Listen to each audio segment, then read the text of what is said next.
नमस्कार। जेंडर कुछ संदर्भ कुछ सवाल में आप सभी का स्वागत है। मैं हूं विनोद विट्ठल और मेरे साथ युवा जेंडर एक्टिविस्ट पाती पुरोहित है। तो मैं उम्मीद करूंगा कि अगर जो लोग हमसे जुड़ चुके हैं वो कम से कम इस बात की सूचना हमारी वॉल पर आकर दे दें कि हमारी आवाज़ उन तक पहुंच रही है। दरअसल पाती जिन लोगों से हमने कम्युनिकेशन की थ्योरी मैंने पढ़ी थी, उन लोगों ने कभी ऐसे माध्यम की कल्पना नहीं की थी कि जिसमें इस तरह के प्रश्न जो है वो कम्युनिकेशन के एंड पॉइंट तक पूछे जाएंगे कि क्या हमारी आवाज़ आ रही है, नहीं आ रही है।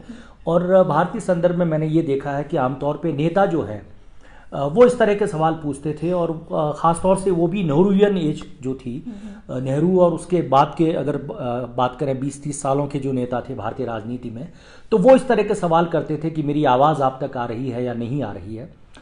तो मित्रों बताइए, प्रसारण क्या ठीक चल रहा है? तो उसके बाद में जो है वो हम इसको शुरू कर सकते हैं। आवाज़ आ रही है मित्रों? कोई बताएंगे हमें? और तस्वीर भी ठीक है। दीप्ति सारस्वत, महिपाल सिंह जी, आपका स्वागत है। काफ़ी मित्र पाती हमारे जुड़ रहे हैं। यति कासरगौर जो है तुम्हारे पेंटिंग के सर, वो जोधपुर से जुड़े हैं। सांश शर्मा, संजय व्यास जुड़ गए हैं उदयपुर से। और मुझे लग रहा है कि बहुत तेज़ी से लोग जो है वो जुड़ रहे हैं। और शरद जोशी जो है वो भी जुड़ गए हैं हमसे। शोभा व्यास जुड़ गई हैं। नवीन जो है वो नवीन भैया जुड़ गए हैं। और यतिदा बताएंगे आपकी स्क्रीन कैसा आ रहा है? ठीक है स्क्रीन? भाई कोई स्क्रीन पे भी टिप्पणी कर दीजिए।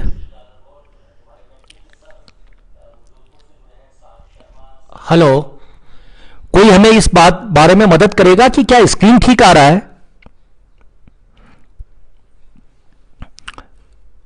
प्रज्ञा जी जुड़ी हैं। इस बीच दिल्ली से चंडक साहब जुड़े हैं। भावेश रावल जो है वो जुड़ गए हैं। मुंबई से हमारे दोस्त प्रेमिला मिश्रा जो हैं वो जुड़ गई हैं।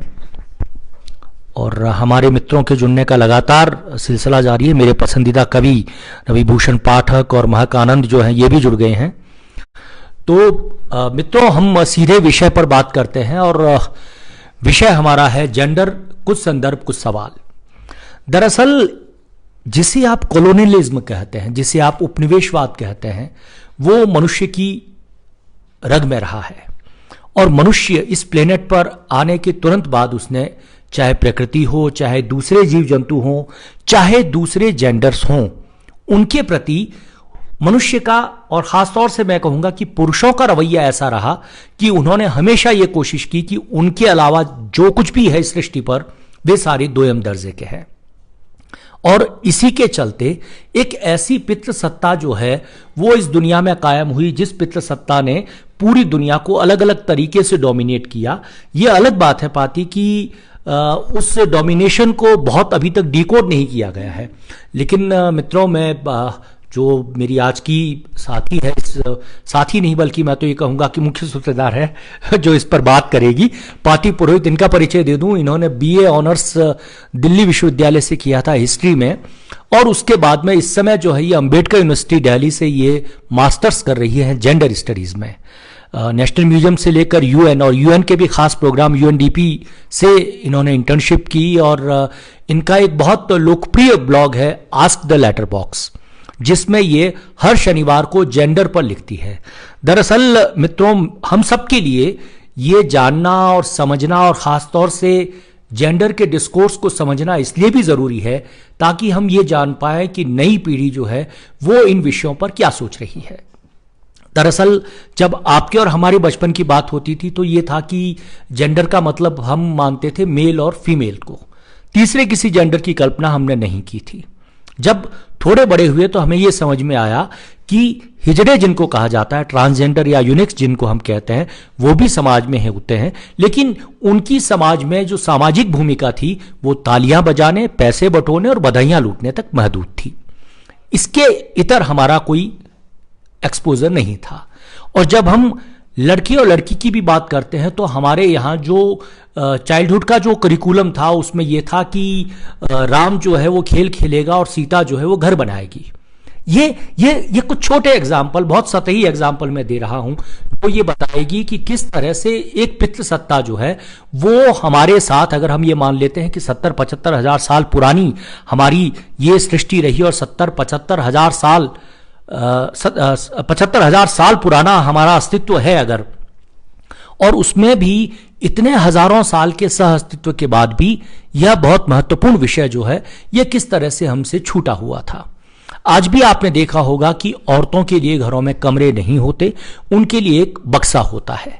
आज भी आपने ये देखा होगा कि लड़का जो है वो खेल के मैदान में होगा और लड़की को मां नसीहत देगी कि बेटा तुम्हें काम सीखना चाहिए।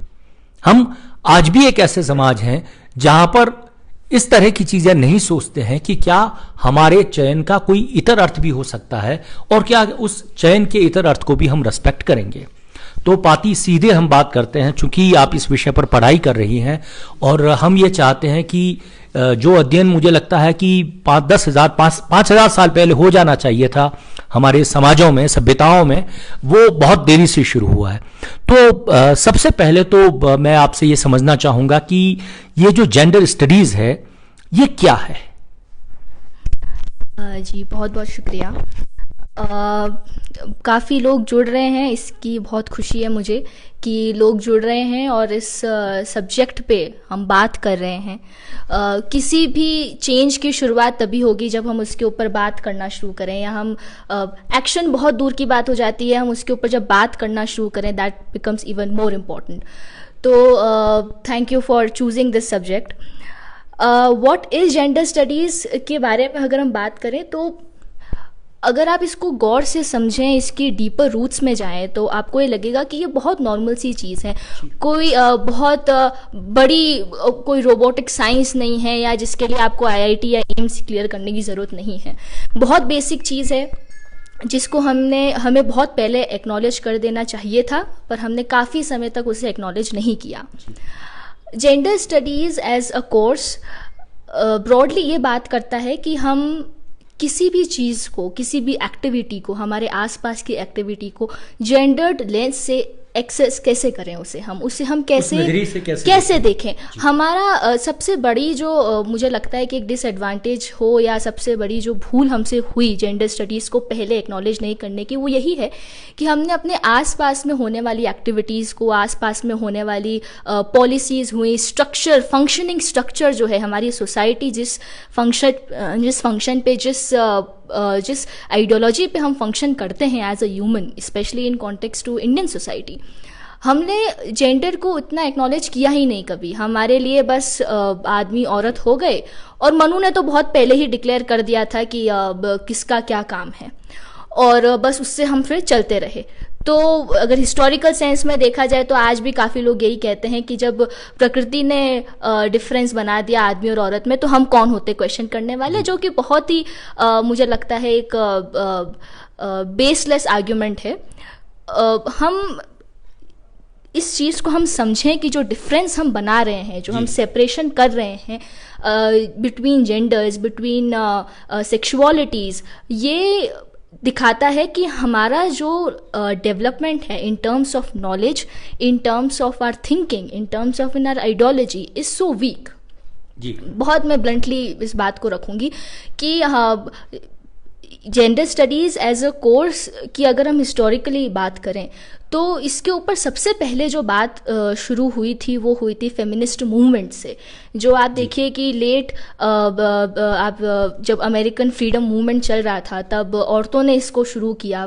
फर्स्ट वेव ऑफ फेमिनिज्म, हम जब टेक्निकल टर्म्स में अगर मैं बताऊं तो हम खूब सारी वेव्स ऑफ फेमिनिज्म के बारे में बात करते हैं। तो फर्स्ट वेव ऑफ फेमिनिज्म जो आई थी वो इसलिए थी कि अमेरिकन इंडस्ट्रियलाइजेशन के वक्त में और फ्रीडम मूवमेंट के वक्त में फेमिनिस्ट ने ये पॉइंट रखा था कि हम फेमिनिस्ट को जो है इक्वल वेजेस नहीं मिल रहे हैं। जो काम मैं कर रही हूँ और जो काम एक आदमी कर रहा है, हम दोनों की वेजेस में फ़र्क क्यों है जबकि काम सिमिलर है। तो that was the first wave of feminism. और उसके बाद सेकंड और third wave of feminism I simultaneously, जिन्होंने वोटिंग राइट्स और वुमेन राइट्स और वुमेन पार्टिसिपेशन इन पॉलिटिक्स के बारे में बात की। तो अगर हम मोटा मोटी तौर से देखें, ब्रॉडली एंगल से अगर हम देखें, तो इसकी शुरुआत उस टाइम से हुई।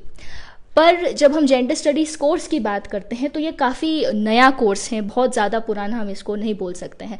1960s 70s में इसकी शुरुआत हुई थी कि हमें इसे पढ़ा जाना चाहिए। तो शुरुआत फेमिनिस्ट आइडियोलॉजी से और वुमेन्स स्टडीज से हुई थी, बट फेमिनिस्ट को मैं शुक्रिया अदा करना चाहूँगी कि उन्होंने इसको वुमेन स्टडीज़ से थोड़ा ज़्यादा समझा, इसको हम जेंडर स्टडीज़ के लेवल तक लेके गए कि जेंडर का मतलब सिर्फ औरत नहीं है। तो अच्छा पाती, जो बात आप कर रहे हैं कि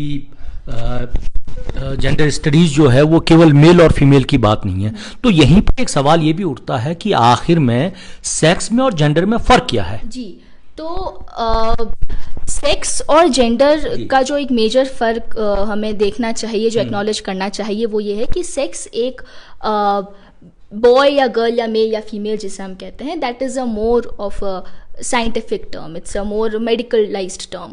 वेयर एज जेंडर जो है वो एक सोशल कॉन्स्ट्रक्ट है, ये हमने बनाया है, ये हमारे ऊपर किसी ने कोई एक आइडियोलॉजी नहीं डाली गई थी कि तुम ये हो तुम ये हो, ये तो हम इंसानों ने बनाया है, सोशल कॉन्स्ट्रक्ट जिसे हम कहते हैं, gender as a social construct. तो that is the major difference sex और जेंडर के बीच में। और फिर हमें देखने को मिलता है कि धीरे धीरे हमने जेंडर को जब एक सोशल कॉन्स्ट्रक्ट बनाया, उसमें काफ़ी हमको इसमें लेयर्स दिखती हैं। सोशल कॉन्स्ट्रक्ट ये क्यों बना, इसके पीछे बहुत छोटी माइन्यूट डिटेल्स है, जैसे हमने बॉडी को जेंडर से जोड़ दिया, हमने प्रोफेशन को जेंडर से जोड़ दिया, हमने हमारी रोज़मर्रा की एक्टिविटीज़ को जेंडर से जोड़ दिया। तो जब हमने इन चीज़ों को जेंडर लेंस से देखना शुरू किया, दैट इज़ व्हेन हम एक हेट्रोनॉर्मेटिव या हेट्रोसेक्सुअल सोसाइटी बन गए। जब हेट्रोनॉर्मेटिव या हेट्रोसेक्सुअल या हेट्रोजेनियस सोसाइटी का मतलब यही हुआ कि जहाँ पे हम एक्सपोजर जो है वो सिर्फ दो सेक्शंस को दे रहे हैं, मेल और फीमेल, इतनी ही हमारी एक्सपोजर की लिमिट है, इतनी ही हमारी हमने एक्सपोजर की अपनी जो है बाउंडेशन बना दी है कि society means a man and a woman, nothing more than that. बिल्कुल आप ठीक कहते हैं कि समाज ने अपने तरीके से एक ओवर सिंप्लीफिकेशन किया, ओवर जनरलाइजेशन किया कि मेल होते हैं और फीमेल होते हैं, और कभी कभी बीच में थोड़े बहुत छोटे मोटे उदाहरण जो हैं वो वृहन्नलाओं क्या है, जिसे हम हिजड़ा कहते हैं, यूनिक्स कहते हैं, ट्रांसजेंडर कहते हैं।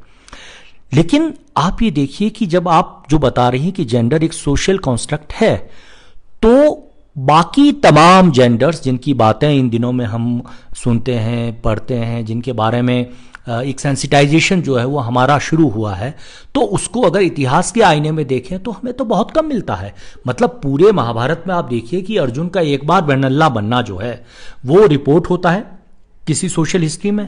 उसके बाद में अगर अपन मेडाइवल इंडिया की बात करते हैं तो मुगल दरबार में कुछ जनकों का जिक्र है जो मुगलिया हरम की औरतों या बेगमों की रक्षा का काम करते हैं। तो वो भी कहीं ना कहीं एक ह्यूमन साइकी थी कि एक पति या एक राजा जिसके पास में 150, 150, 200 रानियां हैं और उसको लगता है कि वो रानियां शायद उसका इंतजार नहीं कर पाएंगी और अधीर हो जाएंगी, तो उनकी सुरक्षा के लिए बजाय इसके कि वो पुरुष रखता, वो लोग जो है वो जनखों को रखते थे, जिन्हें हिजड़ा कहते हैं।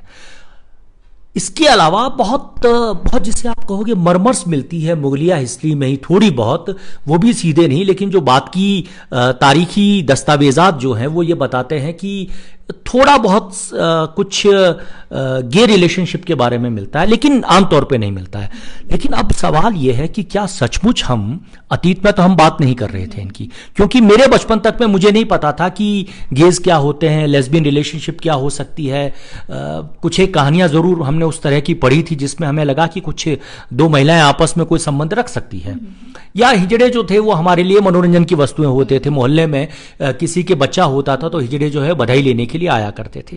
लेकिन क्या अब आपको लगता है कि हम ठीक तरीके से और पर्याप्त बात जेंडर पर कर पाते हैं rather than only male and female?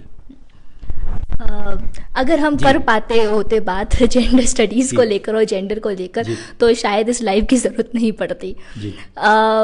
ये बिल्कुल बहुत ही क्लियर बात है कि हम उतनी बात नहीं करते जितनी हमें करनी चाहिए। मैं ये ब्लेम नहीं करती हूँ कि हम बिल्कुल नहीं बात करते, हम बिल्कुल बात करते हैं। हम बात कर रहे हैं, हम अपनी जनरेशन को सिखाते हैं काफ़ी चीज़ें regarding the gender and how gender discrimination is prevailing. तो मेरे ख्याल से जो रूट प्रॉब्लम है, प्रॉब्लम कहें या द रूट कॉज है, जो हम जेंडर स्टडीज़ के बारे में बात नहीं करते या जेंडर के बारे में बात नहीं करते, वो ये है कि हम कहीं ना कहीं कंफर्टेबल नहीं है कि दो जेंडर को हम एक लेयर में, एक इक्वल लेवल पे, एक इक्वल स्टेट में कैसे देखें।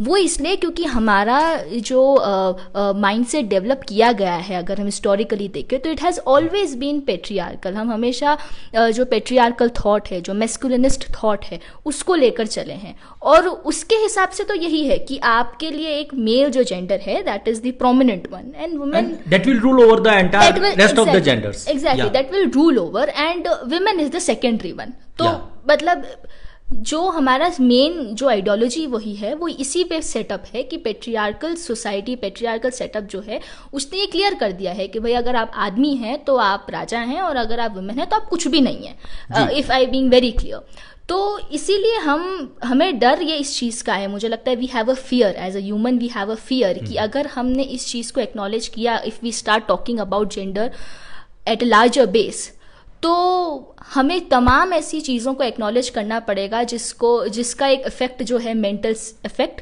एक सोशोलॉजिकल इफेक्ट, एक पॉलिटिकल इफेक्ट, एक इकोनॉमिकल इफेक्ट बहुत अलग होगा। तो अगर हम जेंडर के ऊपर इतना बात करते, मैं बिल्कुल अगर हम नॉर्मल कॉन्वर्जेशन करते जेंडर को लेकर पहले से ही, तो आप ये देखिए कि हमारे पीढ़ी को, हम आने वाली जनरेशन को एक एक्सपोजर देते दूसरे रिलेशंस को एक्सप्लोर करने की।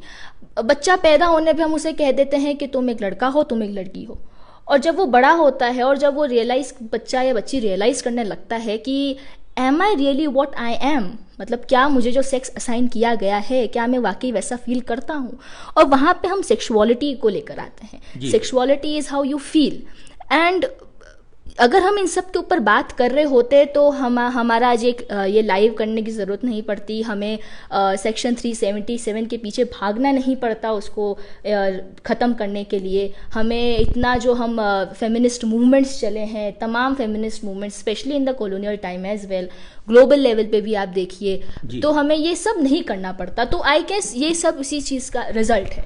बाकी जो बात आप हैं कि हमने जेंडर पर बात नहीं की, इसमें मुझे लगता है कि एक जुड़ा हुआ सवाल ये भी आता है कि आपने जो है वो बीए ऑनर्स किया था हिस्ट्री में, तो इतिहास पढ़ते पढ़ते इतिहास की मुख्य धारा को छोड़ के आप जेंडर की तरफ आते हैं, तो उसके क्या तर्क आप अपने दिमाग में रखते हैं? क्यों आपको लगा इतिहास से गुजरते हुए, क्योंकि इतिहास में भी आप बहुत ठीक ठाक जा रहे थे, अच्छे जा रहे थे, तो इतिहास को छोड़ के, एक चलती हुई गाड़ी को छोड़ के दूसरी गाड़ी में चढ़ने का क्या तर्क हो सकता था?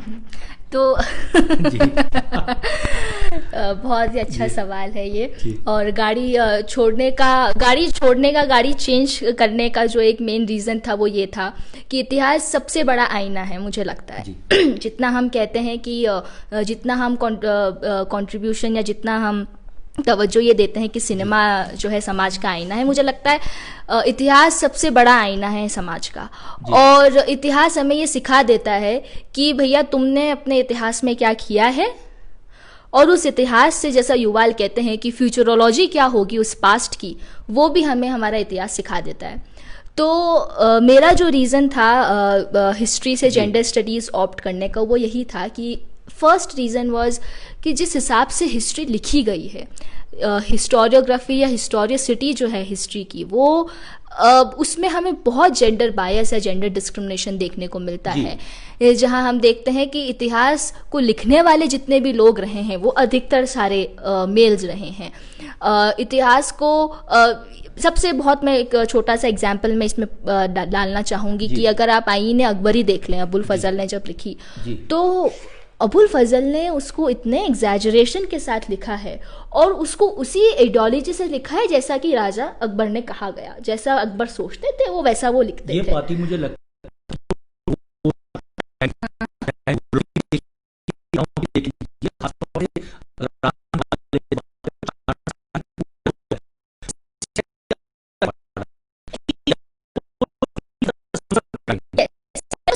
राइटिंग पैटर्नाइजेशन। तो हिस्ट्री को लिखने का जो तरीका रहा है, हिस्ट्री को लिखने की जो कला रही है, वो इस तरीके से पेट्रियार्कल या मैस्कुलिस्ट थॉट पे बेस्ड है कि हमें जेंडर का as a whole, and gender I don't only mean about even if we from और people from who belong to different sexualities as well, उसका जिक्र हमें बहुत कम देखने को मिलता है। एंड मेरे ख्याल से वो एक पहला इंस्टेंस था जब मैंने जेंडर पार्टिसिपेशन पढ़ने शुरू किए, तब मुझे रियलाइज हुआ कि हमारी हिस्ट्री में जो है कहीं कहीं there is a lacking imported. तो मैं बहुत अगर संक्षिप्त में कहूँ एक लाइन में तो ये है कि मुझे मेरे पास्ट ने सिखाया कि प्रेजेंट ताकि एक बेटर फिजियोलॉजी की तरफ बढ़े। तो बिल्कुल आती, मैं चूंकि लगातार ये संभाल भी रहा हूँ फेसबुक की जो वॉल के संपादक और हिंदी के जाने माने आलोचक पल्लव जुड़ चुके हैं, और पल्लव जो है वो आपकी बात जिसको पढ़ा तो उसके बाद में उनकी समझ है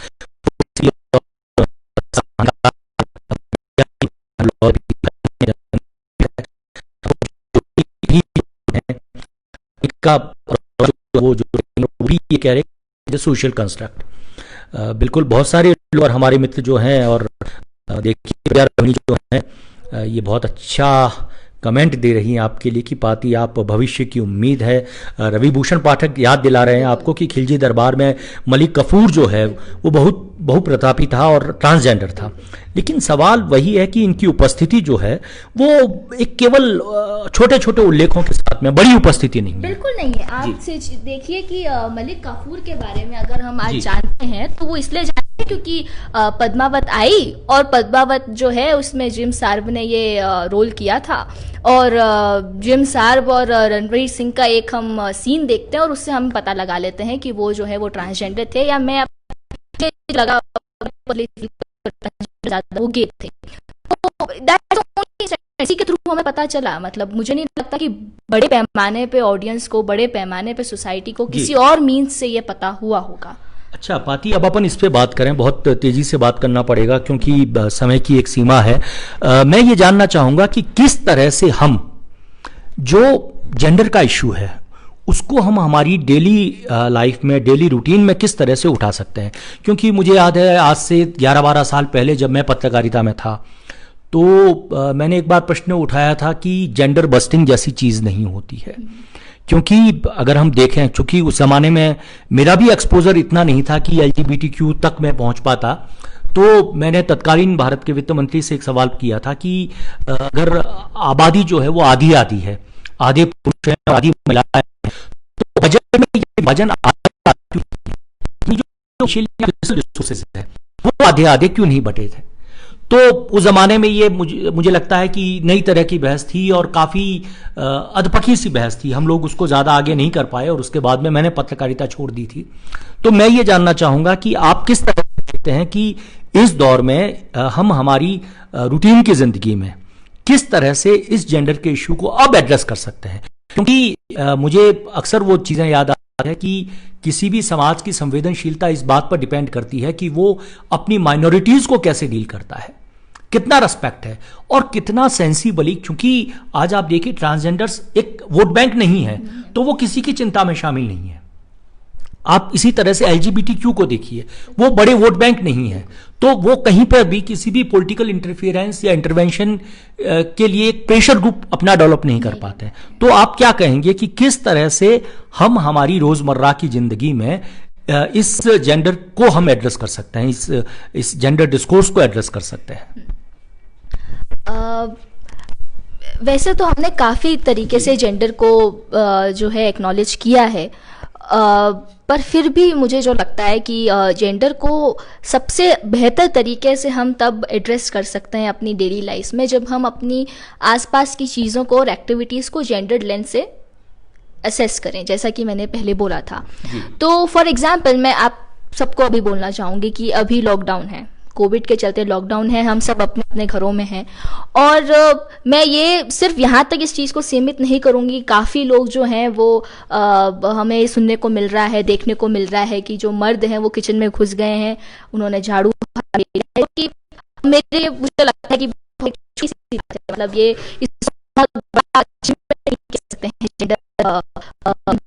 जेंडर इक्वालिटी की तरफ छोटा एक स्टेप है जो हमें बहुत पहले मुझे लगता है कर लेना चाहिए था, जो कि अच्छी बात है। I am appreciating it, I am not disgracing it at all. पर अब जब हम अभी लॉकडाउन में हैं, हम घर में बैठे हैं, तो हम जो कुछ भी पढ़ रहे हैं, मैं ये अज्यूम कर रही हूँ कि हम में से काफी लोग जो है वो अच्छा लिटरेचर पढ़ रहे हैं। हम फॉर एग्जांपल न्यूज़पेपर भी पढ़ रहे हैं सिर्फ। तो जिस भी चीज़ को हम पढ़ रहे हैं, जिस भी चीज़ को हम देख रहे हैं, काफ़ी कंटेंट लोग अपने घर में देख रहे हैं, नए प्रकार का। नेटफ्लिक्स है, प्राइम है, यूट्यूब है, और टीवी भी ले लीजिए। तो जितना प्रकार का कंटेंट हम देख रहे हैं, जितना कुछ भी हम पढ़ रहे हैं, हम सुन रहे हैं, इवन हम जो एनालाइज कर रहे हैं, अगर हम कुछ सोच भी रहे हैं, तो हम उन सारी एक्टिविटीज़ में अगर हम अपना थोड़ा सा जेंडर्ड परसेप्शन डालें, तो मुझे लगता है कि हम काफ़ी चीज़ जो है उसका, काफ़ी चीज़ों का न्यू रेवोल्यूशन होगा हमारे सामने। अगर हम किसी आर्टिकल को फॉर एग्जांपल एक जेंडर्ड लेंस से पढ़ते हैं, कोई भी आर्टिकल आप समझ लीजिए, जैसे कोविड चल रहा है और इकोनॉमी जो है, अर्थव्यवस्था जो है उसकी बहुत अभी हम जानते हैं कि अच्छी हालत नहीं चल रही है। तो अगर उसके ऊपर कोई भी आर्टिकल आता है और उसे अगर हम पढ़ते हैं, तो आप उसको पढ़ने के बाद अगर एक थोड़ा सा एनालाइज ये करें कि इस कोविड और इकोनॉमी का आफ्टर कॉन्सिक्वेंस क्या होगा जेंडर के ऊपर एज अ होल, तो आप समझ पाएंगे कि कितने लेयर्स हैं इसके अंदर, कितनी लेयर्स से जेंडर को हमें अभी लिंक करना बाकी है। ऑल्दो अगर आप टेक्निकल टर्मिनोलॉजी में जाएं या इसके थ्योरेटिकल एस्पेक्ट में जाएं जेंडर स्टडीज़ के, तो आपको बहुत ऐसा मटेरियल मिल जाएगा जहाँ पे लोगों ने जेंडर को न जाने कितने ही एस्पेक्ट से और स्फेयर से उसे कनेक्ट किया है। बट डेली लाइफ में मुझे लगता है कि फॉर अ लेमैन पर्सन हम लोग को उसको काफ़ी सारे एस्पेक्ट से कनेक्ट करके देखना होगा through our everyday activities, through the activities that we perform। और जितना हो सके हम चीज़ों को जेंडर्ड लेंस से देखें, उसमें देखें कि यहाँ पे जेंडर डिस्क्रिमिनेशन या जेंडर इनइक्वालिटी हमें कहाँ पे दिख रही है, या यहाँ पे किस तरीके से जेंडर का पोर्ट्रेल किया गया है। अगर आप कोई सिनेमा देख रहे हैं तो उसे आप देखिए कि किस तरीके से जो है जेंडर का पोर्ट्रेल किया गया है उसमें, एंड वो आपकी आइडियोलॉजी होगी, वो आपका थॉट होगा कि वो आपको सही लगता है या नहीं। तो मेरे ख्याल से सबसे बड़ा तरीका उसी तरीके होगा कि अगर हम अपने डेली लाइफ्स में जो भी हम चीज़ कर रहे हैं उसको थोड़े से जेंडर लेंस से देखें। आई अग्री कि हम काफ़ी और लेंसेज से देख रहे होंगे किसी भी आर्टिकल को, बट अगर ये भी एंगल अगर हम जोड़ दें तो I think it's a easier way and a better way to understand.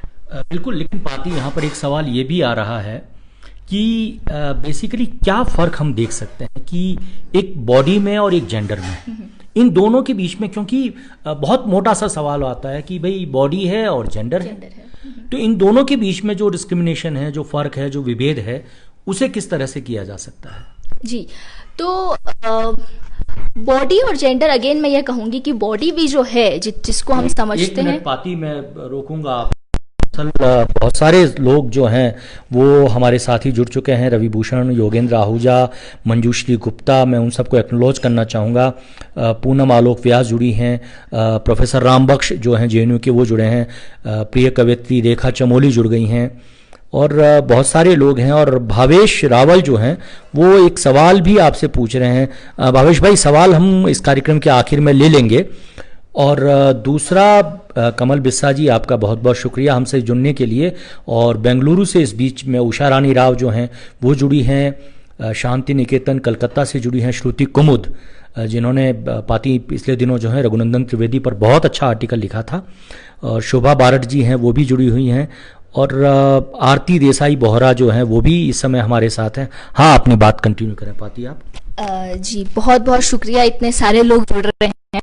अगर जितने ज़्यादा लोग जुड़ेंगे उतना हम ऊपर और बात पाएंगे और अच्छे से हम लोग समझ पाएंगे। जी जी।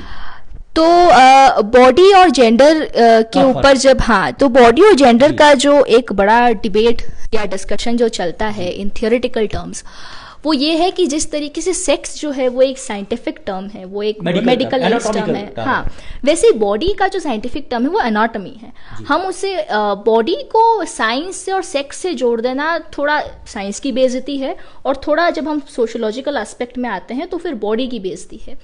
तो इसीलिए हम सेक्स और अनाटॉमी को साइड में रखें और बॉडी और जेंडर को अगर एक तरफ रखें तो हम समझ पाएंगे कि हमने बॉडी को बहुत जेंडर्ड वे से देखा है। जिस तरीके से हमें साइंस में बताया गया है कि फीमेल और मेल रिप्रोडक्टिव ऑर्गन्स या फीमेल और मेल की जो एनाटॉमी है वो डिफरेंट है, and we understand that because that's a protocol, that's the structure that is being maintained by science. Whereas if we see the body, it is very socially constructed. आप देखिए कि किस प्रकार से आप किसी बॉडी को देखते हैं, किस नज़रिए से आप किसी बॉडी को देखते हैं, ये डिसाइड करता है कि आपका जेंडर्ड लेंस किसी की बॉडी को लेकर कैसा है। और इसको हम बहुत अच्छे से इसको हम एनालाइज कर सकते हैं through the portrayal of gender. तो जैसा कि आपने बताया कि पहले भी जैसे जो जेंडर ट्रांसजेंडर्स को अगर पोर्ट्रेयल आपके दिमाग में जो है वो फर्स्ट इमेज यही आती है कि वो लोग बच्चे पैदा होने पे या किसी की शादी होने पे आते थे, और जो एक ब्रॉडली और इमेज जो आती है वो ताली बजाते हैं। तो यह जो पोर्ट्रेल किया गया है बॉडी को लेकर और जो एक थॉट को लेकर है, ये जेंडर और बॉडी का रिलेशन है। जिस तरीके से सिनेमा में हम देखते हैं, हम अपने गानों में देखते हैं, जो जेंडर पोर्ट्रेल किया गया है वो हमें दिखाता है कि जो बॉडी जो है किसी जेंडर को लेकर वो हमारी थॉट, हमारी आइडियोलॉजी को कैसे स्ट्रक्चराइज करती है। तो अब अगर हम किसी भी आदमी को देख लें, और अगर आदमी हो चाहे औरत हो, हम उसकी बॉडी से उसका पूरा कैरेक्टर जज कर लेते हैं। अगर वो पतला है, अगर वो मोटी है या पतली है या मोटी, जैसा भी है, हम उनसे पूरे उनके कैरेक्टर का जजमेंट कर लेते हैं कि हाँ ये तो ऐसी होंगी या ये वैसी है, ये इस तरीके से करते होंगे। तो मुझे लगता है कि सबसे बड़ा जो अगेन मुझे काफ़ी लोग इसमें जो है मुझे क्वेश्चन भी करेंगे कि आप हर सवाल का जवाब जो है वो आपकी पेट्रियार्की पे उतर जाता है, क्योंकि वही है जवाब जी। अगर हम पेट्रियार्कल सोसाइटी नहीं होते, अगर एक इगैलिटेरियनिज्म हमारी सोसाइटी में स्टार्टिंग से होता, शुरुआत से होता, तो मुझे लगता है कि इन सब डिस्कशन की हमें शायद ज़रूरत ही नहीं पड़ती। तो इस तरीके से हम देखते हैं कि बॉडी को हमने इस तरीके से जेंडर्ड कर दिया है। हमारे दिमाग में एक thin skin, very fit, perfect, beautiful identity जो है जेंडर की, वो एक औरत की ऐसी होनी चाहिए, और एक वेरी मैस्कुलिनिस्ट, हैवी, बल्की, मसलिस्ट मैन जो है वो एक जेंडर्ड आइडेंटिटी हमारी बॉडी में है, और उसके सिवा अगर कुछ अलग जाता है तो हम उसे एक्सेप्ट नहीं कर पाते हैं। And that is the question. ये जो सबसे बड़ा क्वेश्चन यही आता है कि portrayal of body and gender हमारे दिमाग में कैसे है, और उससे हमें निकलना होगा। मैं ये भी इसमें ऐड करना चाहूँगी कि हमें हर प्रकार की बॉडी, हर प्रकार की सेक्सुअलिटी को एक्सेप्ट करना सीखना होगा। बिल्कुल पाती, अब पर एक सवाल ये भी आता है, मुझे याद है कि मेरी रिसर्च के दिनों में प्रोफेसर रामबख्श जो है वो अक्सर कुछ बातें कहते थे। वो ये कहते थे कि पॉलिटिशियन का फोकस उसी पे होगा जो पावर टूल में कोई इंपॉर्टेंट रोल अदा कर पाते हैं, और इसीलिए वो जिक्र करते थे, रामबख्श आप सुन रहे हैं इस समय हमें, आप जिक्र करते थे कि खेल संघों की भी राजनीति किस तरह से होती है, और जितने भी बड़े बड़े संघ हैं, डेमोक्रेसी के प्रेशर ग्रुप्स हैं, उन सब के हवाले से आप बात करते थे। लेकिन पाती, मैं ये समझना चाहूंगा कि बात यह है कि आज के कॉन्टेक्स्ट में अगर हम देखें तो पावर में और जेंडर में, इन दोनों के बीच में कैसे रिश्ते हैं?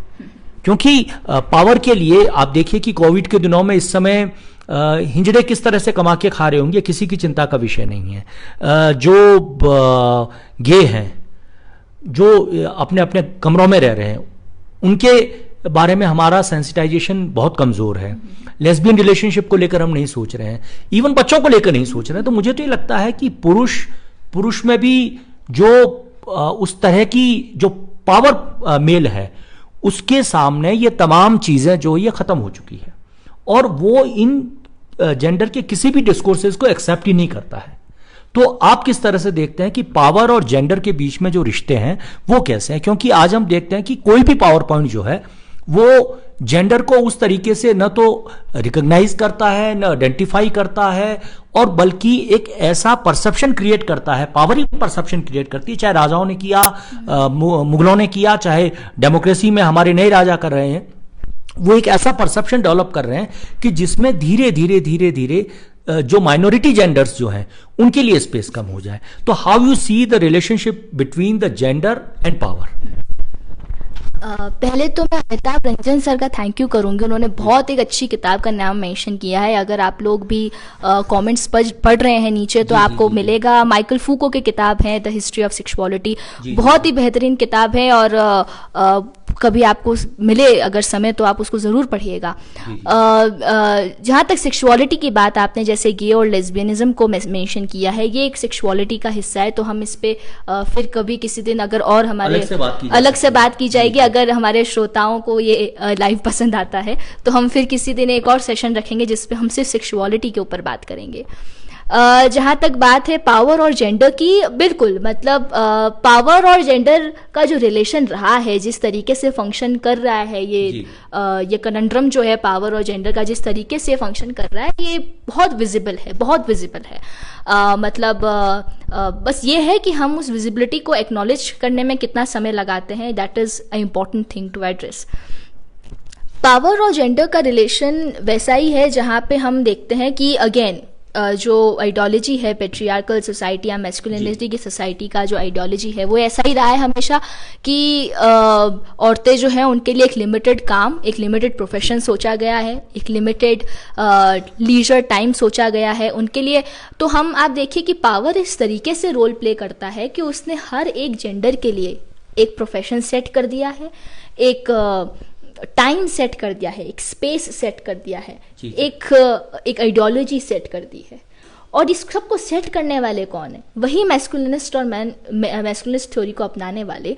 और मैस्कुलिनिस्ट थ्योरी को अपनाने का मतलब सिर्फ ये नहीं है कि इसमें सिर्फ आदमी इंक्लूडेड है, काफ़ी ऐसी औरतें भी हैं जो पेट्रियार्कल या मैस्कुलिनिस्ट थ्योरी को भी आज जो है सपोर्ट कर रही हैं। और वो तो उनकी मेंटल कंडीशनिंग ऐसी कर दी गई हजारों साल से। आपके सारे रिलीजियस टेक्स्ट देख लीजिए, आप सारे एपिक्स आप देख लीजिए, सारे कन्वेंशंस देख लीजिए, व्रत त्योहार पूजा, इस सब में उस औरत को ठोक ठोक के समझा दिया गया कि पुरुष के बिना आपका कोई पर्पस नहीं है, बिल्कुल बिल्कुल आपने एकदम सही कहा। और यहीं पे हमारा एक्चुअली जो पावर का रोल है वो प्ले करता है कि जब एडम और ईव की बात हो रही थी तब भी अगर हम इतना पुराना चले जाएं अगर, तब भी ये जरूरी कर दिया गया था कि एक एडम को ईव की और ईव की एडम की जरूरत है।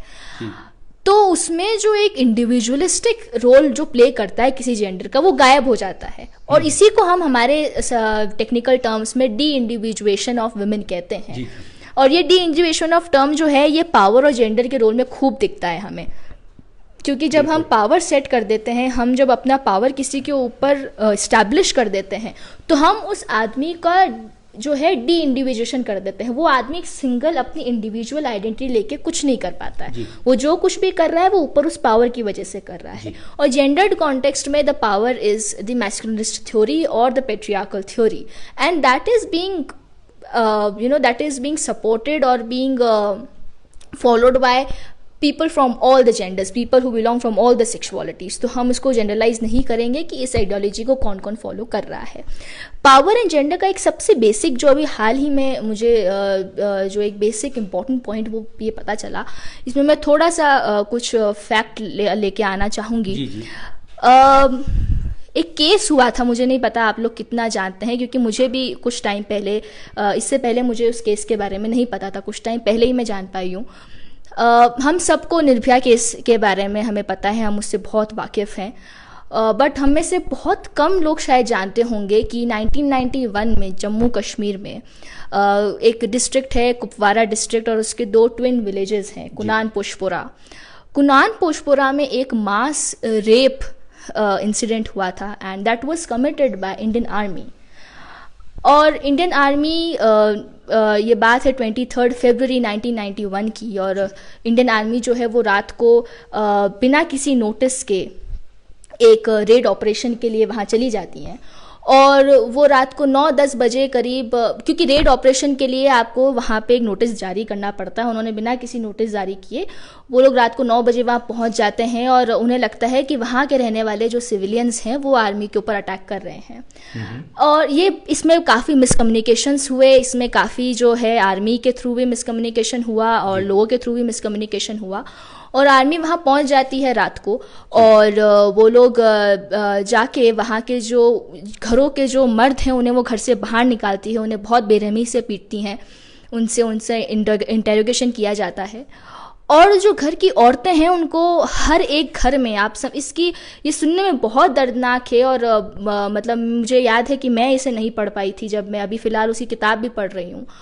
और जो आर्मी मैन हैं वो हर एक घर में 5-6 आर्मी मैन घुस के किसी एक महिला का मास रेप कर रहे हैं बारी बारी से। तो अब आप ये देखिए कि ये जो केस है ये किसी के सामने नहीं आया, बहुत कम लोग जानते हैं इसके बारे में, इंक्लूडिंग मैं भी पहले इस केस के बारे में नहीं जानती थी। कौन है इस किताब की? इसको 4 लोगों ने लिखा है, 4 लॉ स्टूडेंट्स हैं, इन्होंने ये किताब लिखी है। और ये भी इनका जो आइडिया जब आया था किताब लिखने का वो था जब निर्भया का केस हुआ था, और उनको ये याद आया और उन्होंने वो 4 लॉयर्स हैं, 4 लॉ स्टूडेंट्स हैं, गर्ल लॉ स्टूडेंट्स हैं, और उन्होंने एक दिन किसी एक ने फ़ोन करके उसे बोला, do you remember Kunal Poshpura? And that was the time. और इसी नाम से किताब का नाम भी यही है, डू यू रिमेंबर कुणाल पोशपुरा। और ये हमें देखने को मिलता है। अब यहाँ पे जो मैं ये आपको ये जो इंसिडेंट ये बता रही हूँ, मैं ये इसलिए बता रही हूँ कि यहाँ से हमें पता चलता है कि आर्मी जो कि एक पावर है, एक स्टेट है, और जेंडर का क्या रिलेशन है। उस केस के ऊपर आज जब इन्वेस्टिगेशन की गई थी बाय वर्गीस कमेटी, उन्हें कोई एविडेंस नहीं मिला। ये कैसे पॉसिबल हो सकता है? आपको किसी 20 महिलाओं के मास रेप का आपको कोई एविडेंस नहीं मिला इन्वेस्टिगेशन के बाद में? आपको 9 दिन के इन्वेस्टिगेशन में आप सिर्फ एक बार उस विलेज में जाते हैं और उसकी आप पूरी तहकीकात करते हैं और आपको कोई एविडेंस नहीं मिलता है। And this is how the power functions, because उन्हें लगता है ना कि आर्मी जो एक पावर है, मैं यहाँ पे किसी को भी ब्लेम नहीं कर रही हूँ, मैं आर्मी के अगेंस्ट नहीं हूँ। मैं अब आप कुछ लोग मुझे अगर एंटी नेशनल भी कह सकते हैं, तो मैं आर्मी के अगेंस्ट नहीं हूँ, मैं उनके फंक्शनिंग के अगेंस्ट नहीं हूँ। पर ये हमें इसको एक्नॉलेज करना ज़रूरी है कि अगर आपको एक स्टेट पावर, एक स्टेट अथॉरिटेरियल पावर दी गई है, तो उसका ये जो हर्ष नहीं कर सकते हैं आप कि अगर कोई इंसिडेंट हुआ है उसका कोई एविडेंस ही ना मिले, जस्ट बिकॉज कि आपको लगता है कि नहीं आर्मी वहाँ पे रेड करने गई है, उन्होंने तो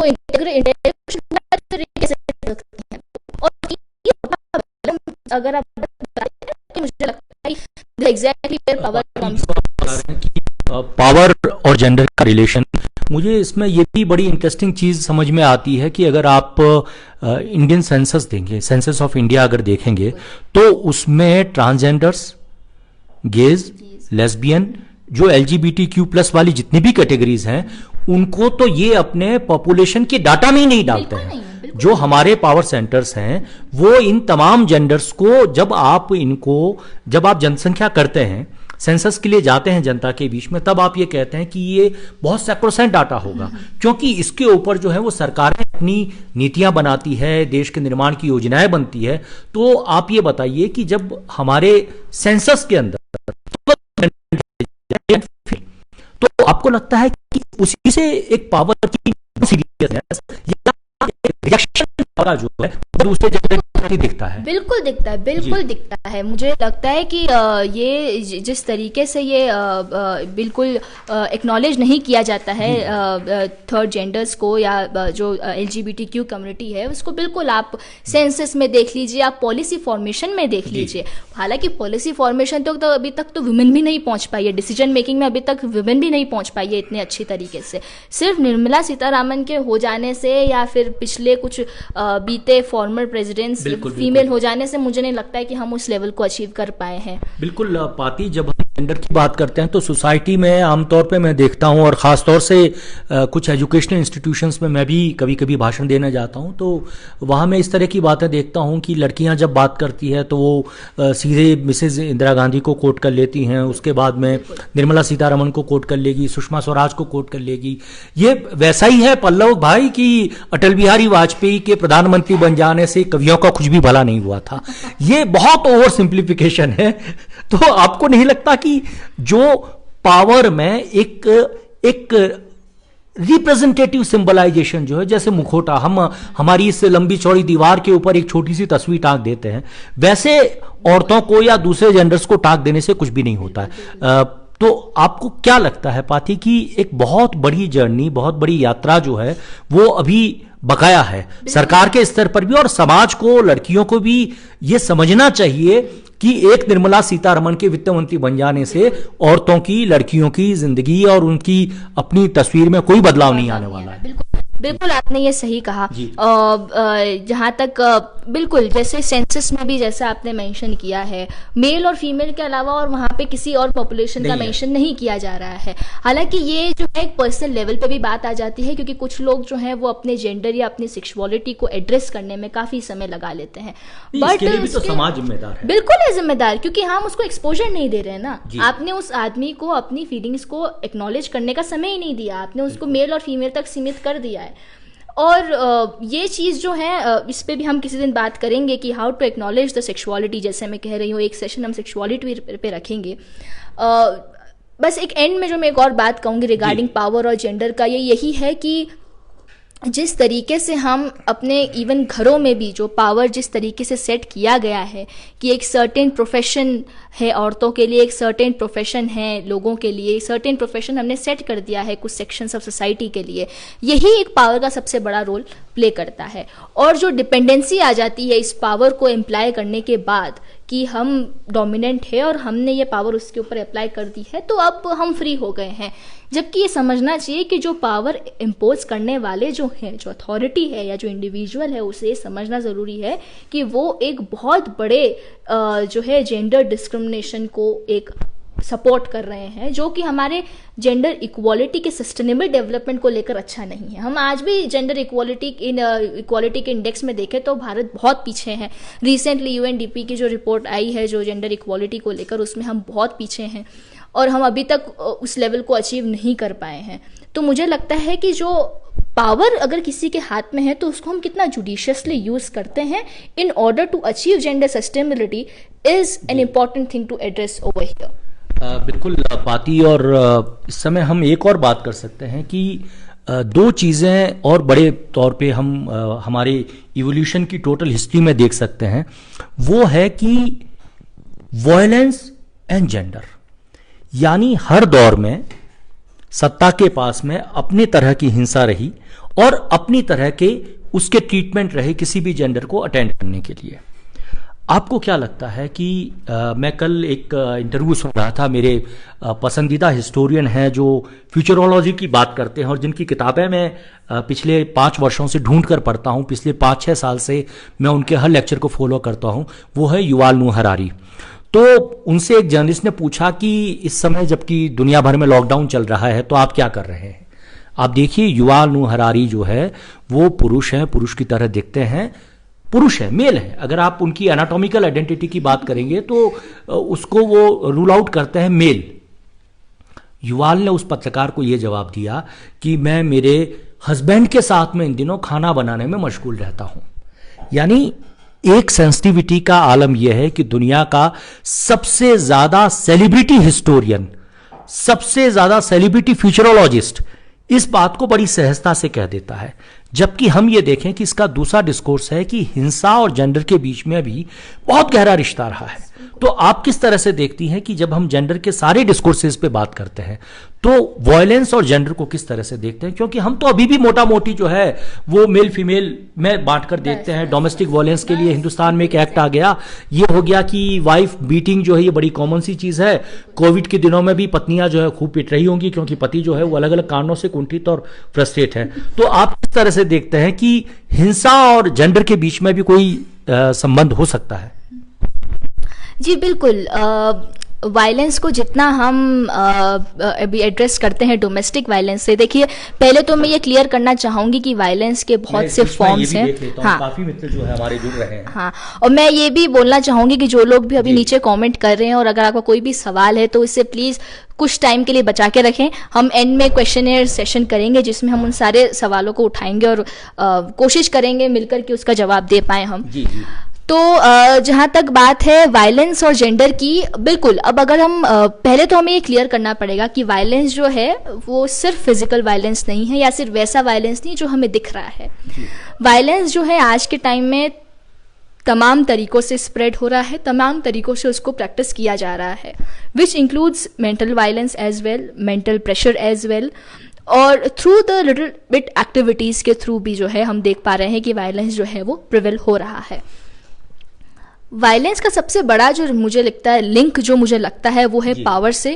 जैसा कि मैंने कहा, तो अब अगर मैं फिर से अपने पुराने जो मेरा एग्जाम्पल जो मैं दे रही थी आपको, कुनान पोशपुरा इंसिडेंट का अगर मैं उसको देखूं, तो ये अभी भी एक वायलेंस है। आप देखिए कि 4 साल से वो केस जो है वो सुप्रीम कोर्ट में है और आज तक उसका कोई भी रिजल्ट नहीं आया है, कोई उसके ऊपर जो है कार्रवाई शुरू नहीं हुई है, कोई एक्शन नहीं लिया जा रहा है, उसको प्रायोरिटाइज नहीं किया जा रहा है।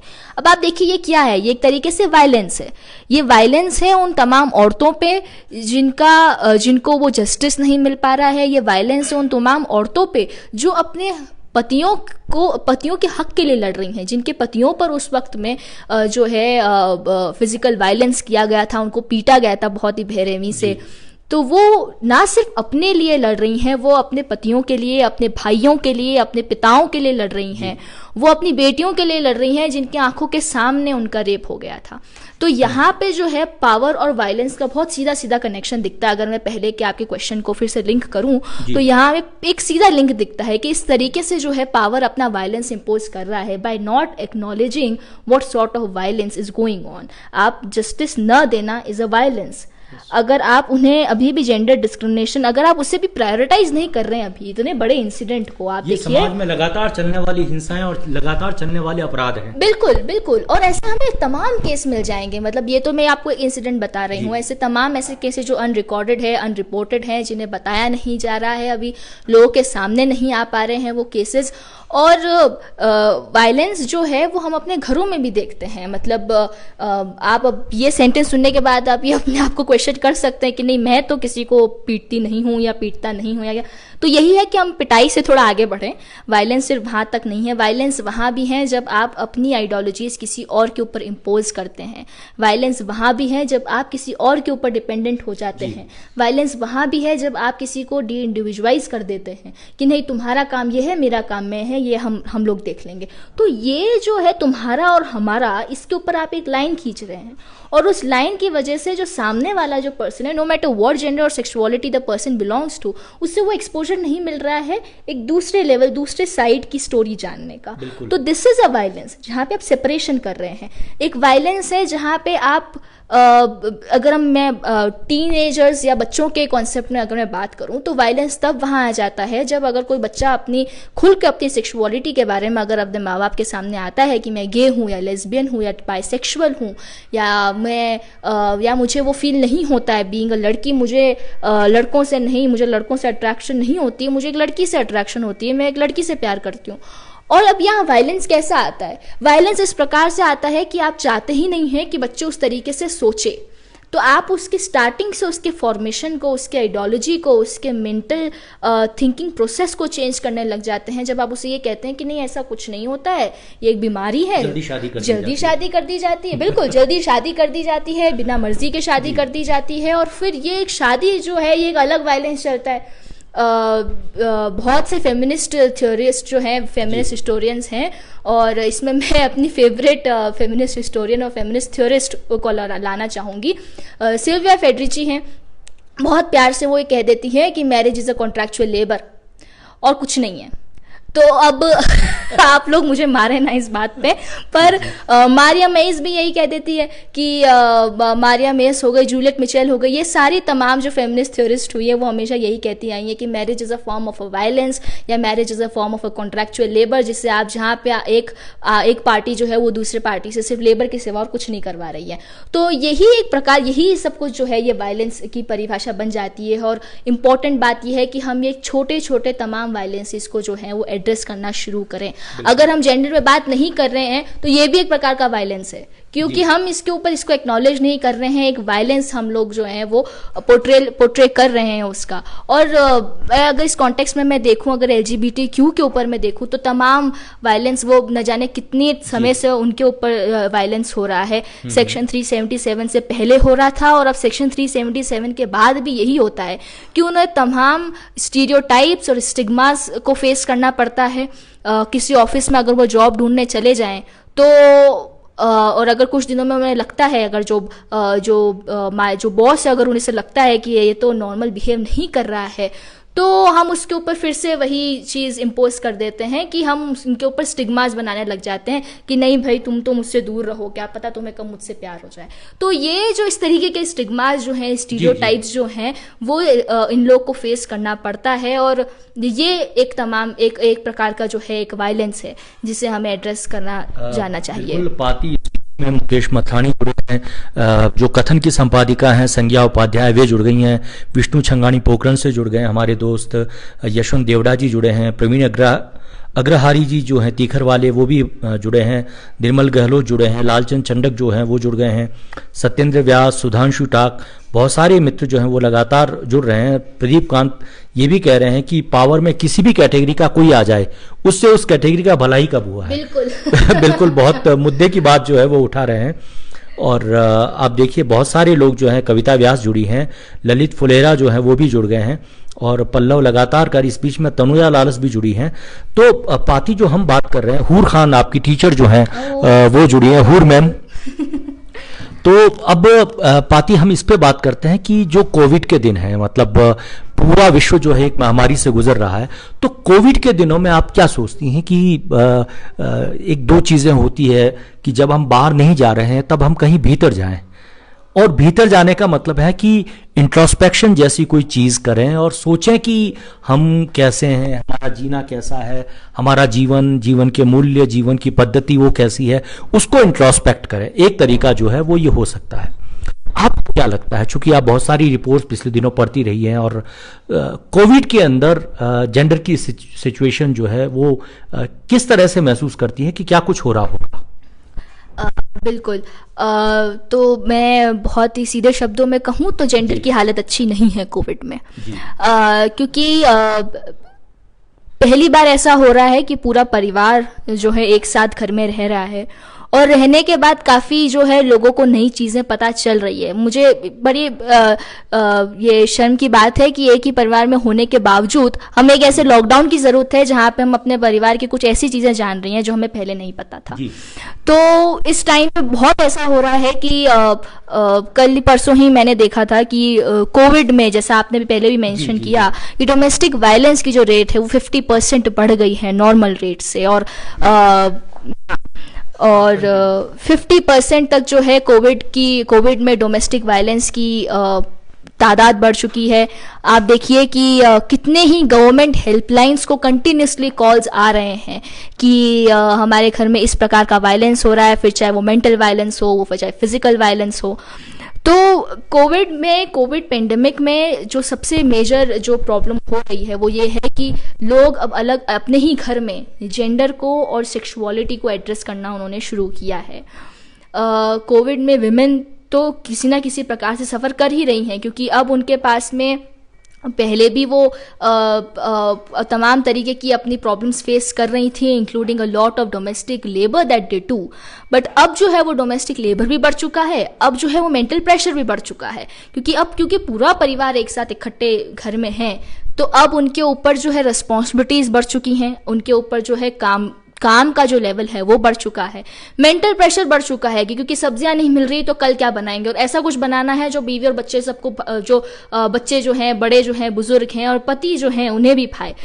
तो ये जो एक प्रेशर है, और ये जो इस तरीके से जो फंक्शनिंग जो है, माइंड फंक्शनिंग जो है लोगों की रिगार्डिंग जेंडर और gender belonging to may be from the women community और एलजीबीटी कम्युनिटी, वो तमाम तरीके का जो है इस तरीके का वायलेंस इस कोविड टाइम में फेस कर रही हैं। जहाँ तक मैं बात करूँ एलजीबीटीक्यू कम्युनिटी की, तो मैं हाल ही में रिपोर्ट पढ़ रही थी एक अमेरिकन ह्यूमन राइट्स इंस्टीट्यूशन की, जो वो बता रहे थे कि उनका ये कहना था कि एलजीबीटीक्यू कम्युनिटी कोविड से इतने बुरी तरीके से अभी उनको अफेक्ट हो रहा है इस कोविड पेंडेमिक का। क्योंकि पहली चीज़ ये कि अगर आप एलजीबीटीक्यू कम्युनिटी से बिलोंग करते हैं तो आपको वैसे ही लोग ज़्यादा एक्सेप्ट नहीं करते हैं।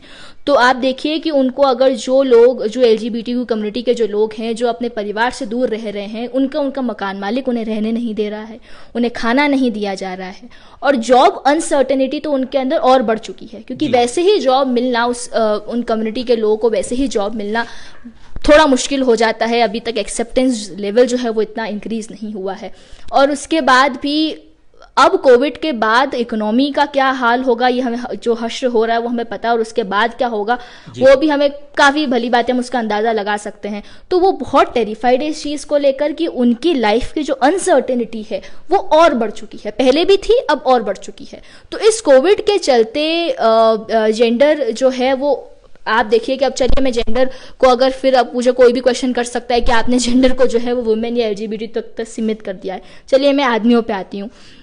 कोविड के चलते कुछ आदमी जो है वो वाकई ही इतने डिप्रेशन में जा रहे हैं, इतने स्ट्रेस में जा रहे हैं, क्योंकि एक उनके अंदर जो मैस्कुलिनिस्ट या पेट्रियार्कल अप्रोच है कि आप आदमी हैं, आपको आपके परिवार का ध्यान रखना है, आपको आपके बीवी बच्चे को 2 वक्त की रोटी देनी है। अब क्योंकि काम नहीं हो रहा है, सब कुछ ठप है, इकोनॉमी अभी सही नहीं चल रही, और उसके चलते आदमी जब काम नहीं कर पा रहे हैं तो वो स्ट्रेस में आ गए हैं। तो बात देखिए कि पेट्रियार्की का जो असर है वो सिर्फ औरतों तक या एलजीबीटी तक सीमित नहीं, ये आदमियों को भी उतना ही अफेक्ट कर रहा है।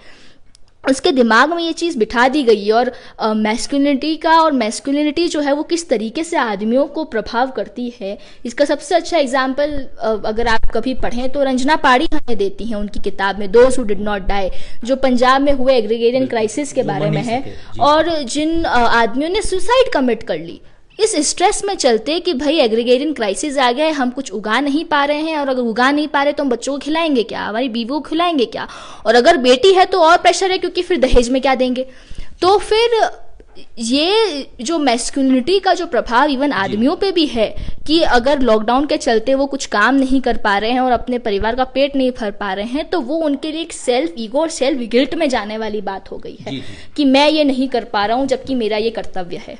पाती एक इस पे भी कुछ कहना चाहेंगे। कोविड के दिनों में जो है वो महिलाओं में एक अलग तरह की होड़ आ गई है कि वे दिन भर साड़ी पहन के अपनी तस्वीरें डालती हैं, चैलेंज देती हैं कि आज हमने पानी पूरी बनाए, गोलगप्पे बनाए। यानी कहीं ना कहीं मुझे ये लगता है कि ये rest of the genders male को छोड़ देते हैं, तो भी उनकी तरफ से भी बहुत सिंसियर एफर्ट्स हमें नहीं दिख रहे हैं कि मतलब ये क्यों। मैं फेसबुक के ऊपर 5000 दोस्तों की फेहरिस्त में किसी महिला के ऐसे फोटो नहीं दिख रहा हूं कि मैंने 22 दिन से खाना नहीं बनाया है। मैं 22 दिन से जो है वो केवल वॉर एंड पीस और टॉल्स्टॉय और दोस्तोवस्की को वापस पढ़ रही हूं, ऐसी तस्वीरें नहीं मिल रही है।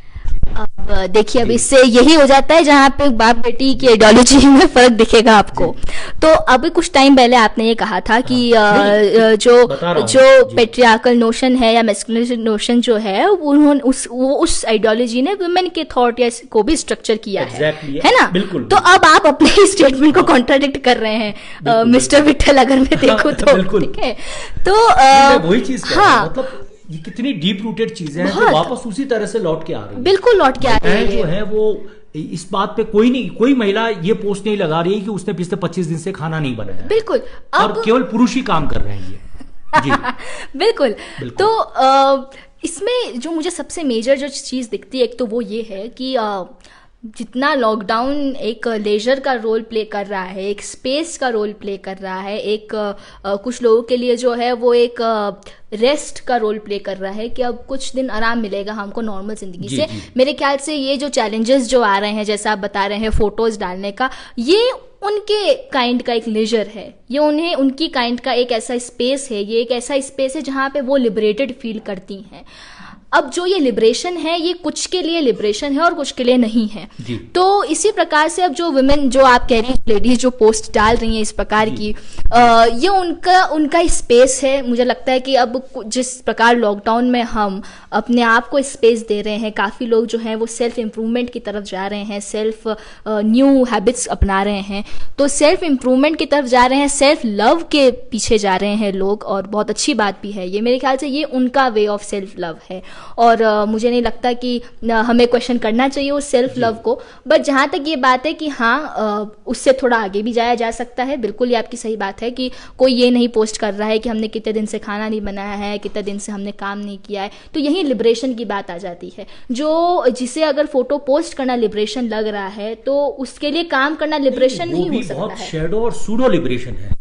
दरअसल क्या है कि आप इसको यूं देखें बहुत बारीक तरीके से, फोटो डालने से कुछ भी नहीं हो रहा है। दरअसल जो उसका रूटीन लेबर है किसी भी घरेलू स्त्री की जो रूटीन लेबर है उससे वो फ्री नहीं हो पा रही है, नहीं हो पा रही। वो डी स्पेसिंग अपने लिए नहीं कर पा रही है, क्योंकि वही सेट जी। उसे किया गया है ना, उस बिल्कुल, तरीके बिल्कुल। से ही वो स्ट्रक्चराइज हुई है हमेशा से। और बिल्कुल। अगर वो काम न करें ना, तो आप सोचिए कि वो सारी औरतें पागल हो जाएंगी। अगर वो काम न करें तो उनके दिमाग में ये आ जाएगा कि हमने इतने दिन से काम नहीं किया है, अब क्या हो जाएगा, ये सारा प्रेशर उनके ऊपर आ गया है। मुझे एक रूसी कहानी याद आ रही है जिसमें गुलाम को छोड़ दिया जाता है, उसके बावजूद वो बाड़ा जो है उसको छोड़ के बाहर नहीं आना चाहता, क्योंकि उसको लगता है कि गुलामी के अपने आनंद होने लग जाते हैं।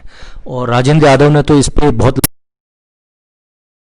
कि आस्क द लेटर बॉक्स जो है वो आपके ब्लॉग का नाम है, जो हर शनिवार को रिलीज होता है और उसकी बहुत अच्छी खासी फैन फॉलोइंग हो गई है। तो जब आपके ब्लॉग्स को पढ़ते हैं तो दो चीजें निकल कर आती है। एक तो ये निकल कर आती है कि आप संसार के किसी भी विषय को आखिर में जेंडर तक लेके आ जाती है, एक चीज तो ये लगती है मुझे। और दूसरी चीज ये लगती है कि आप बड़ी नई नई चीजें बताती है। जैसे मुझे आपका एक ब्लॉग याद आ रहा है जिसमें आपने ये लिखा था कि हम ये मानते हैं, हम मतलब आज के जनरेशन में लोगों के बीच में एक परसीव्ड थॉट है, वो ये है कि पिंक कलर जो है वो लड़कियों के लिए है और ब्लू कलर जो है वो लड़कों के लिए है। लेकिन आपने एक पूरे ब्लॉग को इस पे खर्च किया कि ये तो गलत है, कुछ बताएंगे इस पे? मैं बिल्कुल ये बताना चाहूंगी। तो जहाँ तक कलर्स की बात आती है, और कलर्स तो आपने एक एग्जाम्पल उठाया है, मैंने जहाँ तक अपने ब्लॉग में मेंशन किया, तो कलर्स के साथ साथ तमाम ऐसी चीजें हैं जिसको हम जनरलाइज कर देते हैं, विच इंक्लूड्स टॉयज, खिलौने, जिस प्रकार के हम खिलौने अपने बच्चों को देते हैं, जिस प्रकार के सपने हम उन्हें दिखाते हैं, जिस प्रकार के हम उन्हें किताबें उन्हें हम पढ़ने को देते हैं। तो तमाम मुझे पता है कि जो लोग हमसे जुड़ रहे हैं वो मुझसे उम्र में बहुत बड़े हैं, काफ़ी जो लोग जुड़ रहे हैं वो काफ़ी पेरेंट्स हैं। और अगर तो आपने ये सारी जो चीज़ें अपने बच्चों के साथ नहीं की है तो मेरे ख्याल से आप बहुत ही अच्छी डायरेक्शन में हैं और आपके बच्चे बहुत लकी हैं आपको ऐसे पेरेंट्स मिलते हुए। हालांकि मैं बहुत छोटी हूँ तो पेरेंटिंग पे मैं बात नहीं करूँगी, पेरेंटिंग पे ये स्पेशलाइज ये हैं, बट फिर भी मैं ये कहना चाहूँगी कि जहाँ तक कलर्स की बात है, ये जो डिफ्रेंशिएशन है पिंक और ब्लू का, तो अगर हम हिस्टोरिकली पीछे जाएं, अगर हम साइंटिफिकली और हिस्टोरिकली पीछे जाएं और थोड़ा साइकोलॉजी को हम समझें, तो बहुत पहले ये बताया गया था कि पिंक और ब्लू कलर जो है ये सोशली हमने बहुत बाद में डिसाइड किया। वैसे अगर आप देखें ओरिजिनली तो pink was associated with men and blue was associated with girls. और इसके पीछे भी आइडियोलॉजी ये थी कि pink was looking as a more dark colour, वो थोड़ा बहुत स्ट्रॉन्ग डार्क कलर होता है, तो अब आप स्ट्रॉन्ग और डार्कनेस से किससे जोड़ेंगे? आदमी से। और ब्लू जो है वो थोड़ा माइल्ड कलर है, थोड़ा सा बहुत सहज रंग है, तो उसको हम किससे जोड़ेंगे? औरतों से जोड़ेंगे। तो ये स्टार्टिंग इससे हुई थी। और फिर अगर स्टार्टिंग इससे हुई है तो फिर मुझे बुरा नहीं लगता कि अगर आप पिंक को जो है औरतों से जोड़ते हैं, अगर स्टार्टिंग आप ये करते हैं, क्योंकि अगर आपको लगता है कि पिंक जो है वो स्ट्रॉन्ग और एक एम्पावर्ड कलर है तो फिर तो ठीक है, फिर इस चर्चा का मतलब ही नहीं है। बट ग्रेजुअली हुआ ये कि कैपिटलिज्म जब आना शुरू हुआ, जब इकोनॉमी जब बढ़ने शुरू हुई, जब हम लोग विकसित होना शुरू हुए, हमारा दिमाग विकसित होना शुरू हुआ, तब हमने ये बना दिया कि नहीं, जो पिंक जो है वो तो बड़ा सूदिंग सा कलर है, मतलब वो तो बहुत प्यारा सा रंग है, तो उसको हम औरतों से एसोसिएट कर देते हैं। और ब्लू जो है वो थोड़ा सा आप कहें तो स्ट्रॉन्ग कहें, जबकि ब्लू मेरा फेवरेट रंग है, तो मेरे को बहुत बुरा लगता है अगर मैं उसे एग्रेसिव या स्ट्रॉन्ग कहूँ, तो वायलेंट कहूँ अगर, कि नहीं है वो वैसा रंग। तो हमने धीरे धीरे सोशली और जब कैपिटलिज्म जब आया तो हमने रंगों को उस तरीके से हमने जो है डिफाइन करना शुरू कर दिया। अब आप देखिए कि इन्हीं रंगों को अगर हम कैपिटलिज्म से देखें या जेंडर लेंस से देखें तो हमें पता चलेगा कि पिंक कलर, मतलब मैं आपको बताऊंगी, मतलब दिल्ली में रह के जब अक्सर ऐसा होता है कि मैं मॉल जाना होता है, और अगर आप हेमलेज में अगर आप घुस जाएं, हेमलेज जो अभी विश्व की सबसे बड़ी टॉय स्टोर है, अगर आप उसके अंदर घुस जाएं तो आपको दिखेगा कि एक पूरा सेक्शन सिर्फ पिंक कलर का है, मतलब वहाँ लड़कियों के खिलौने हैं, बारबी, सॉफ्ट टॉयज और ये सब हैं। और अगर आप ब्लू कलर में घुस जाएं तो वहाँ सारे प्रकार के वीडियो गेम्स और आउटडोर स्पोर्ट्स गेम्स और वो सब आ जाएंगे। कपड़ों तक में भी यही देखने को मिलता है। देखिए कि जो रंग की राजनीति है और रंग को जेंडर से जोड़कर जो राजनीति की जाती है वो ग्लोबली एक है, मतलब हरा और भगवा का जो हमारे यहाँ संकट है वो संकट पूरे विश्व में है। हाँ, तो ये जो जैसे हरा और भगवा वाला, अच्छी बात ये है कि ये जो हरा भगवा का जो डिस्कोर्स है, जो डिबेट है, वो एक नेशन तक सीमित है, बट ये जो है ये नेशन के बियॉन्ड है, ये ग्लोबली देखने को मिलता है। और इसका सबसे बड़ा जो मैं इसका दोष देना चाहूंगी वो कैपिटलिज्म को देखना चाहूंगी, क्योंकि कैपिटलिज्म ने बहुत अहम रोल प्ले किया है इस चीज को बनाने में, कि उन्होंने कपड़े हुए, उन्होंने टॉयज हुए, स्टेशनरी, आप सोचिए स्टेशनरी, डॉम्स, अगर आपने स्टेशनरी का नाम सुना है, बहुत फेमस स्टेशनरी ब्रांड है, वो लोग पूरी एक ऐसी स्टेशनरी रेंज निकाल रहे हैं जहाँ पे एक तरफ सिर्फ पिंक कलर है और नीचे लिखा है फॉर गर्ल्स, और एक तरफ ब्लू कलर के प्रोडक्ट्स है जिसमें लिखा है फॉर बॉयज। किंडर जॉय जो हमें काफी पसंद है हम दोनों को, और वो इस तरीके के प्रोडक्ट्स निकालती है फॉर गर्ल्स एंड बॉयज। तो मुझे लगता है कि ये जो छोटे छोटे इंस्टेंसेस हैं हमें इन्हें एक्नॉलेज करना चाहिए हमारे रोजमर्रा की लाइफ में, और ये छोटे इंस्टेंसेस एक्चुअली हमें बहुत छोटे लेवल पे चाइल्डहुड में ही देखने को मिलते हैं, और जब तक हम इसे बच्चों के दिमाग में न डालें तब तक ही अच्छा है। तो कैपिटलिज्म को इसी तरीके से हम जो है इस तरीके से हमें मात देनी चाहिए, जितना कि वो ज़रूरी है इकोनॉमिक टर्म्स में, उतना ही हमें इस तरीके से जो है कैपिटलिज्म कितना जेंडर्ड है वो हमें इन चीज़ों से पता चलता है, through colours, through manufacturing of the products etcetera. बिल्कुल बात ही हम उम्मीद करेंगे कि आपके जो ये डिस्कोर्सेज हैं, आपके जो विमर्श हैं, वो पूंजीवाद को भी चुनौती देंगे और ये बताएंगे दुनिया को कि रंग जो है वो वाकई में उनकी एक अपनी जुडिशियसनेस होनी चाहिए। जबकि आप देखिए कि हिंदुस्तान में तो विधवाओं के लिए अलग रंग बना दिए गए, काला और सफेद उस तरह से बना दिए गए। आप अगर पश्चिमी राजस्थान में जाएंगे तो वहां पर अवसर के मुताबिक साफों के रंग तय हो जाते हैं, जातियों के साफों के रंग अलग तय हो जाते हैं।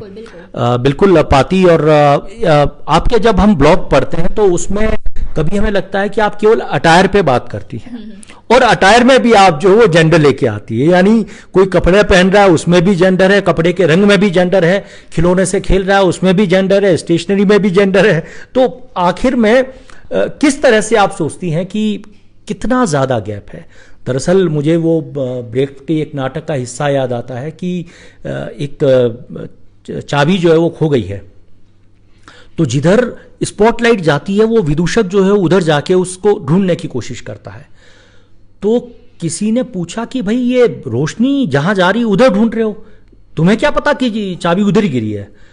तो ब्रेक उस अपने नाटक में कहते हैं कि चीजों को वहीं ढूंढा जाना चाहिए जहां रोशनी की उम्मीद हो।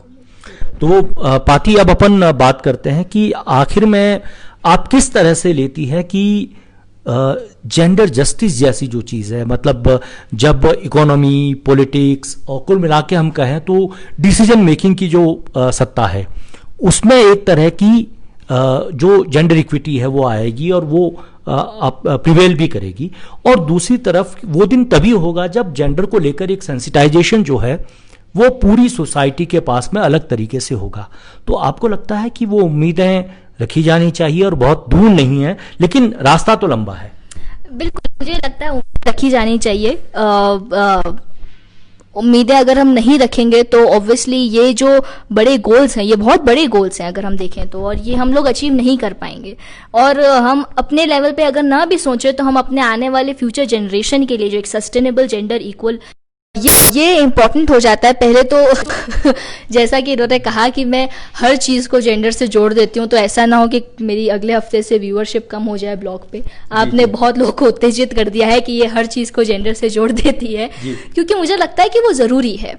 वो ज़रूरी इसलिए है क्योंकि हर चीज़ में जो है जेंडर छुपा है, हर चीज़ में जो है जेंडर सेंसिटाइजेशन करना ज़रूरी है, क्योंकि हम वो नहीं कर पा रहे हैं। और अगर आप देखिए कि अगर हम वो नहीं कर पा रहे हैं, तो अगर हम हर चीज़ में जेंडर सेंसिटिविटी को नहीं ढूंढ रहे हैं, that is the first step towards gender inequality and discrimination. अगर आप, ज़रूरी नहीं है कि आप अगर लड़का लड़की में भेदभाव कर रहे हैं तो ही आप एक जेंडर डिस्क्रिमिनेशन कर रहे हैं, नहीं। अगर प्रिवेलिंग जेंडर डिस्क्रिमिनेशन को अगर आप किसी ना वे से अगर सपोर्ट भी कर रहे हैं तो आप उतने ही गुनहगार हैं उस जेंडर डिस्क्रिमिनेशन के डिस्कोर्स के, जितने की एक नॉर्मल पर्टिकुलर करने वाला इंसान है। तो हमने बिल्कुल जेंडर इक्वालिटी को उतने लेवल पे अभी अचीव नहीं किया है, रास्ता लंबा है जैसा कि आपने कहा, it's a long way and we have to start doing it from our home. वही कहते हैं कि जो प्रैक्टिसेस जो भी हैं, जो भी नई चीज़ें वो हमारे घर से शुरू होती है, तो हमें करना करना पड़ेगा। और हर जगह हम जितना हो सके जेंडर सेंसिटिविटी को, जेंडर को एक्नॉलेज करना शुरू करें। हर फील्ड में अगर हम जेंडर लेंस से देखना चीज़ें अगर हम जेंडर लेंस से देखना शुरू करें, तो फिर there is a way when we can achieve gender equality. बिल्कुल पाती। और अब हमारे एक साथी हैं कपिल, वो आपको एक किताब सजेस्ट कर रहे हैं, दे ही देश। ये गरिमा श्रीवास्तव की किताब है, ये आपको पढ़नी चाहिए ये कह रहे हैं। और बल्कि आपसे यतीश कुमार जो हैं कोलकाता से, वो आप से जुड़े हैं और आपको सुन रहे हैं इस समय। ध्रुवी जो हैं वो आपसे एक सवाल कर रही हैं कि may you please explain the reason of male dominance in different species, is it nature और is it feminism of the male group? So, asking this question. Bilkul. Hi Dhruvi, how are you? I hope that you're practicing your Bharatanatyam very well. I am your big dancer fan. So, as you have asked in your question that explain the reason of the male dominance in different species. See, there is, as far as I consider species as a large, I would like to keep animals and plants away from it, because they are a very good species who don't even understand what is gender discrimination. As far as human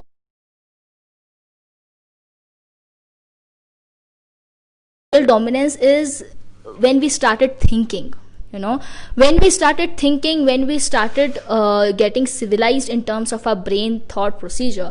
That is where when we started having this thought that okay, there is one species which is considered to be more powerful and another one to be less powerful. Now this powerful can be in terms of physical powerness, in thinking powerness, and a lot of other reasons. So I will really connect this whole reason or this whole idea to the patriarchal or masculinist notion, where it is being continuously encircled that there is one part of the gender that is strong and other part is less strong. So I will not say that it is the feminist nature in the male, because the feminist